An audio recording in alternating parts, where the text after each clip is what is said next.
لیکن جتنے ہمارے سینئرز تھے ان کی رسپانسبلٹی بڑی کہ اگر وہ ایک جگہ سے چھوڑ کر آ رہے ہیں تو انہوں نے ایک بڑا مانیٹری بینیفٹ کو چھوڑ کے یہاں پر آئے ہیں، تو اس طرح سے انہیں یہاں پر بھی ان کی تنخواہ ہونی چاہیے، یہاں پر بھی اسی طرح سے ان لوگوں کو پریویلیج ملنا چاہیے۔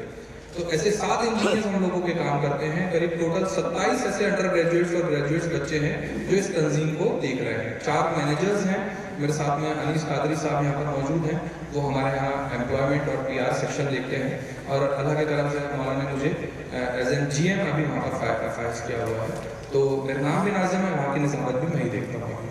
تو 11 ریمیڈیل کلاسز وہاں پر ہم نے شروع کری، اور اللہ کے کرم سے 450 سے زیادہ بچے اسکول جانا شروع کر دیے۔ 110 اسکول ایسے ہیں اندور شہر میں مسلم مینجمنٹ کے جو اللہ کے احسان سے وہ ہمارے کمانڈ میں کام کرتے ہیں۔ اور وہ کمانڈ میں کیسے کام کرتے ہیں کہ آپ نے سنا ہوگا کہ مائنورٹی بینیفٹس جو اسکالرشپ نکلتی ہے، میرٹ کم مینس، اس میں 5000 سے لے کر 12000 تک کی اسکالرشپ ملتی ہے۔ ہمارے بچوں کے ڈاکیومنٹس نہیں ہونے کی وجہ سے وہ بچے اسکالرشپ نہیں بھر پاتے ہیں۔ ہم لوگ 3 سال سے یہ اسکالرشپ بھر رہے ہیں۔ پچھلے سال ہم لوگوں نے تقریباً 6000 لوگوں کی اسکالرشپ بھری، تو 4000 سے زیادہ بچوں کی اسکالرشپ پاس ہوئی، مطلب آلموسٹ 2 کروڑ کی اسکالرشپ ان بچوں کے اکاؤنٹ میں آ گئی۔ اور اس سال 10,000 بچوں کی اسکالرشپ بھری، جس میں 70% بچوں کی اسکالرشپ بھی اگر پاس ہوتی ہے تو 5 کروڑ سے زیادہ کا فائدہ ان بچوں کے اکاؤنٹ میں آ جائے گا۔ اب بچوں کے پاس میں فیس آ گئی، اور جو 110 اسکولوں سے ہم لوگوں نے اسکالرشپ کی، اس میں 50 روپے کا خرچ آتا ہے جو الحمدللہ سنی ویلفیئر کمیٹی خود بیئر کرتی ہے۔ اب یہ بچوں کی اسکالرشپ آ گئی، اسکول کو پتہ چل گیا کہ بچے کی فیس آ گئی، اسکول کو فیس مل گیا، اسکول نے کہا کہ ٹھیک ہے صاحب آپ اندر آ سکتے ہو۔ تو اب جب اسکول نے اندر آنے دیا تو ہم ہر لیول پہ کام کر سکتے ہیں۔ تو ہم نے ان 110 اسکولوں میں، یہ ہم نے CTC سے سیکھا ہے، یہاں پر شاید کیریئر گائیڈنس کلیم صاحب آئے ہوئے ہیں، کیریئر گائیڈنس کاؤنسل، ان سے ہم لوگوں نے یہ چیزیں سیکھی۔ یہ سمیر بھائی جو ہیں انہوں نے سب لوگوں کو ایک ساتھ بلایا ہے، ایک ڈسپرس آف ہوپ کے نام سے گروپ ہے جہاں پر الگ الگ پرانتوں سے لوگ آئے ہوئے ہیں، اور اللہ کی طرف سے ہم لوگ ایک دوسرے کی بیسٹ پریکٹسز کو شیئر کرتے ہیں۔ تو وہی پریکٹس ہم نے شیئر کری، اور 110 اسکولوں میں 5ویں کلاس سے لے کر 12ویں کلاس تک کے بچوں کو ریگولر بیسس پہ کاؤنسلنگ شروع کری۔ ان کو صرف ایک امید دی کہ آپ لوگوں کو اسکول نہیں چھوڑنا ہے۔ ابھی تو بچوں سے ہم CA MBBS اس کی بات تو دور کی بات ہے کہ ہمارے بچوں کو یہ اس بات سے روکنا ہے کہ وہ اسکول نہ چھوڑیں۔ تو ایسے 125 سے زیادہ سیمینار ان 110 اسکولوں میں ہم لوگوں نے ارینج کیے، اور ان بچوں کی مائنورٹی کی اسکالرشپ بھری۔ آپ لوگ بھی اس پروجیکٹ کو کاپی کریں۔ اچھا، میں جتنے بھی پروجیکٹس بتا رہا ہوں آپ لوگ ہو سکتا ہے کچھ سمجھ پائیں کچھ سمجھ نہیں پائیں، ہم لوگ یہاں پر ہی ہیں۔ جس بھی شخص کو اپنے شہر میں یہ ماڈل کو کاپی کرنا ہے، الحمدللہ ہم لوگ free of cost consultancy provide کریں گے۔ آپ کے شہر میں آ کر اس تنظیم کو اسٹیبل کر کے جائیں گے، آپ کے نام سے اسٹیبل کریں گے، ہمیں نام بھی نہیں چاہیے، ہمیں صرف کام کرنا ہے۔ آپ کے شہر میں اس پورے ماڈل کو کاپی کر دیں گے، اور کیسے وہاں پر امپلائیز کی تنخواہ کو نکالنا ہے، کیسے وہاں پر خرچ نکلیں گے، یہ ساری آپ لوگوں کو ٹریننگ ملے گی۔ اس کے بعد زکوٰۃ سسٹم کو ہم لوگوں نے اس طرح سے ارینج کیا کہ ایک لینے والے شخص کو دینے والے سے جوڑ دیا۔ اب یہ کیسے کیا؟ ہم لوگوں نے رمضان میں پیکیج سسٹم لانچ کرے، جیسے ایجو ہیلپ، کیونکہ میں ایجوکیشن کی بات کر رہا ہوں تو ہم لوگوں نے ایجو ہیلپ لانچ کرا، جس میں ہم لوگوں نے 6000 اور 3000 روپے کی اسکالرشپ ہے، 3000 روپے کا ایک پیکیج بنایا۔ ایک شخص ہے، ایک بچہ ہے جو زکوٰۃ کا مستحق ہے، اس بچے کو ہم لوگوں نے سب سے پہلے انویسٹیگیٹ کیا۔ ہمارے ایک انویسٹیگیشن کی ٹیم ہوتی ہے، مستحق اگر ہمارے پاس میں آتے ہیں تو ان کی انویسٹیگیشن ہوتا ہے، ان کا سلیکشن اور ریجیکشن دونوں طرح کے فارم ان لوگوں کے بھرے جاتے ہیں۔ اگر وہ سلیکٹ ہو گئے تو ہماری کیٹیگری میں آ گیا۔ اب جو شخص 3000 روپے کا پیکیج لیتا ہے وہ شخص ہمارے سافٹ ویئر سے جڑ جاتا ہے۔ ایک ERP سافٹ ویئر ہے ہمارا جس کے تحت ہم لوگ کام کرتے ہیں۔ اس سافٹ ویئر سے اینڈرائڈ اپلیکیشن کے ذریعے وہ یہ ٹریک کر لیتا ہے کہ جس بچے کی اس نے زکوٰۃ کے ذریعے فیس بھری ہے اس بچے کا رزلٹ کیا ہے، اٹینڈنس کیا ہے اور گروتھ کیا ہے۔ آپ سمجھ رہے ہیں کہ لینے والے شخص کو دینے والے سے جوڑ دیا۔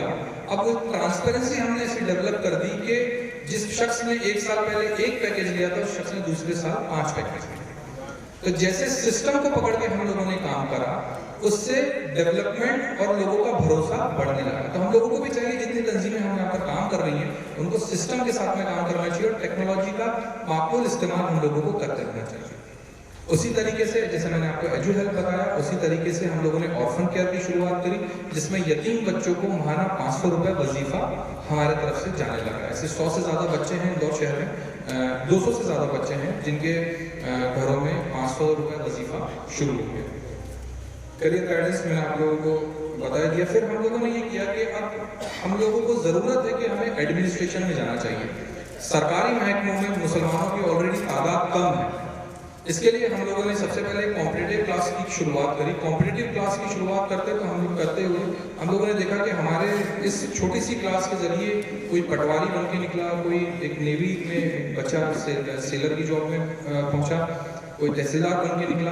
تو ہم نے دیکھا کہ اس میں اسکوپ زیادہ ہے اگر ہم لوگ محنت کریں گے. تو سمیر بھائی کے ساتھ میں ہم لوگ جڑے اور ہم لوگوں نے ایک ایسا پروگرام شروع کرا جس کا نام ہم لوگوں نے ڈیسٹینیشن ٹیلنٹ رکھا. اس ڈیسٹینیشن ٹیلنٹ پروگرام میں ہم لوگ 32 بچوں کا سلیکشن کرتے ہیں اور ان 32 بچوں کو 3 سال تک کے UPSC کی تیاری کرواتے ہیں. ایک بچے پر سال کا 50,000 روپے کا خرچ ہوتا ہے. اور سمیر بھائی نے پھر ہم لوگوں کو یہ سوچ دی کہ آپ ایچ ون کے پروگرام پہ کام کرو. مطلب ایک بچے کو ایک سرمایہ دار کے ساتھ میں جوڑ دو اور اس کی ٹریکنگ بتاتے چلے جاؤ. تو الگ طرف سے 32 بچے اسپانسر ہو گئے. یہ دوسری بیچ بھی شروع ہوگی. مطلب ایک اب 3 سال بعد ایک اور ہم نے شروعات کری پروجیکٹ IQ سپر 50 کے ساتھ میں, جس میں 50 بچوں کو ریسیڈنشیل ہاسٹل میں ہم لوگوں نے UPSC کی تیاری کے لیے لیا. اور 3 سال بعد 80 بچے ہمارے اندور شہر سے UPSC کی ایگزام دیں گے. تو انشاءاللہ اگر 5 بچے بھی ہو گئے تو 5 ضلع کو سنبھال لیں گے. تو آپ لوگ دعا کریں کہ یہ بچوں کے سلیکشن ہوں. اب یہ موٹی بات میں نے آپ کو ایجوکیشن سسٹم کے بارے میں بتایا. ایجوکیشن میں ہمارا ایک آرگنائزیشن مرکز کے ساتھ میں کولیبریٹ کر کے 7 اسکول چلاتا ہے جس میں 3 سلم بیسڈ اسکول ہے. 2000 سے زیادہ بچے اس میں پڑھتے ہیں. اس میں دینیات کمپلسری ہے. جب بچہ اسکول میں جب داخل ہوتا ہے تو 90 منٹ کی دینیات اسے پڑھنا کمپلسری ہو جاتی ہے. اس کے بعد میں اس کے ریگولر جو سبجیکٹس ہیں اس کی پڑھائی ہوتی ہے. یہ تو ہوا کہ لوور اور مڈل کلاس کے مسلمس تھے جو ان لوگوں کے لیے یہ 3 اسکولس کی شروعات کری. اس کے بعد جو سرمایہ دار تھے وہ جو اپنے اسکولوں میں ایسے اسکولوں میں بھیج رہے تھے جہاں پر کہیں نہ کہیں انہیں یہ کرنا پڑ رہا تھا, ان بچوں کے لیے پریمیم اسکولس کی شروعات کری, CBSE اسکولس کی شروعات کری. تو 3 پلے اسکولس اندور شہر میں ہم لوگوں کے ہیں اور ایک نالج سٹی ہے جو 23 ایکڑ میں پھیلی ہوئی ہے. وہاں پر ایک کافی بڑا CBSE اسکولس شروع ہوا ہے جو کہ الحمدللہ اندور کے بڑے اسکولوں سے کمپیٹیٹ کر رہا ہے. تو یہ ایجوکیشن سیکٹر میں ہم لوگوں کے کام ہے جو کر رہے ہیں. میں امپلائمنٹ سیکٹر کی اب آپ لوگوں کو بات بتاؤں. اب روزگار کی زیادہ ضرورت تھی ہمارے یہاں. جو لوگ اب پڑھ نہیں سکتے انہیں روزگار بھی چاہیے. تو ایسے 7 ٹیلرنگ سینٹر ہم لوگوں نے اندور شہر میں شروع کرے جہاں سے جو بچیاں ٹیلرنگ سیکھ رہی ہیں یا ٹیلرنگ سیکھ لیتی ہیں ان کا انویسٹیگیشن کر کے ان لوگوں کی ٹیلرنگ شاپ شروع کروائی. اور ان علاقوں میں ہم لوگوں نے ان کی پبلسٹی کری اور اللہ کے کرم سے ان کی ٹریکنگ ہم لوگ ہر مہینے رکھتے ہیں. تو ہر ماہ 5,000 منیمم 5,000 وہ بچی کما لیتی ہے. تو ایسے 45 سے زیادہ ٹیلرنگ سینٹر اس سطر میں ہم لوگوں نے شروع کرا. اچھا, یہ سارا جو کانسیپٹ ہے وہ ایک شخص سے دوسرے شخص کو جوڑنے والا کانسیپٹ ہے. تو ایسے 45 ٹیلرنگ سینٹر شروع کرے اور 100 مائکرو فائنانس کا, اسحاق قادری صاحب بھی بتا رہے تھے کہ مائکرو فائنانس والا جو پروجیکٹ ہے, حالانکہ ہم 100 مائکرو فائنانس کے پروجیکٹ ہم لوگوں کے شروع ہوئے جس میں ٹھیلے پر کرانہ شاپ, پلاسٹک کا کام یا گنے کی چربی, اس طریقے سے ان کو ٹھیلے لگائے گئے اور ان لوگوں کو یہ ٹریک کیا گیا کہ ان کے بچے جو ہیں وہ اسکول جاتے رہیں اور ایجوکیشن کی طرف بڑھتے رہیں. جاب کے لیے ایک کنسلٹنسی ہم لوگوں کی چلتی ہے جس میں جو پڑھے لکھے بچے ہیں ان لوگوں کو جابس لگوا جا رہے ہیں. جاب فیئر الحمدللہ اس سال ہم لوگوں نے کروایا جس میں بچوں کو بینک میں جابس لگی. جی, تو کام بہت زیادہ ہے. آپ لوگ انشاءاللہ جب ہم لوگ پرسنل انٹریکٹ ہوں گے تو میں آپ لوگوں کو بتاؤں گا کہ کس طریقے سے کام کرنا اور کیسے آگے بڑھنا ہے. وقت کی کمی ہے تو میں آپ لوگوں سے اجازت لیتا ہوں. السلام علیکم ورحمۃ اللہ وبرکاتہ. آپ میرا نمبر نوٹ کر لیں اور زیادہ جانکاری کے لیے آپ ہم لوگ یہیں پر ہی ہیں تو بات بھی کر لیں. اور ویب سائٹ بھی آپ سنی ویلفیئر کمیٹی کے نام سے دیکھ سکتے ہیں. 9119 91194420 91194420